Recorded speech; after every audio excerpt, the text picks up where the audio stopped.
বলিয়া অঞ্চলের এলাকার সম্মানিত বয়োজ্যেষ্ঠ মুরব্বীগণ এবং নওজোয়ান ভাইরা, আপনারা তো জানেন আজকের অনুষ্ঠান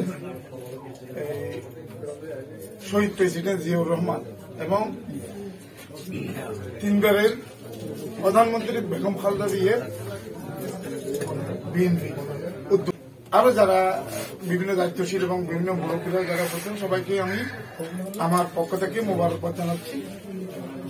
আপনারা তো জানেন, আমাকে বলতে হবে না, আমিও এই বিগত 16 বছর পর্যন্ত আমরা যে ফেসিস্ট ঝালেমদের অত্যাচারের অন্তর্ভুক্ত ছিলাম। আল্লাহ পাক আমাদেরকে রেহাই দান করছেন, হেদায়েত না আমাদেরকে রক্ষা করছেন। ফেসিস্ট চলে গেছে, এই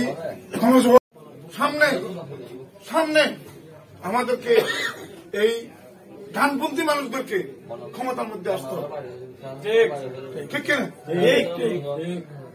বিশেষ করে বিএনপির জোয়ার বসে দিতে হবে। এই আসনগুলো ছিল বিএনপির। এই প্রতিশ্রুতি ব্যক্ত করে আমি আমার সংক্ষিপ্ত বক্তব্য শেষ করলাম। আসসালামু আলাইকুম।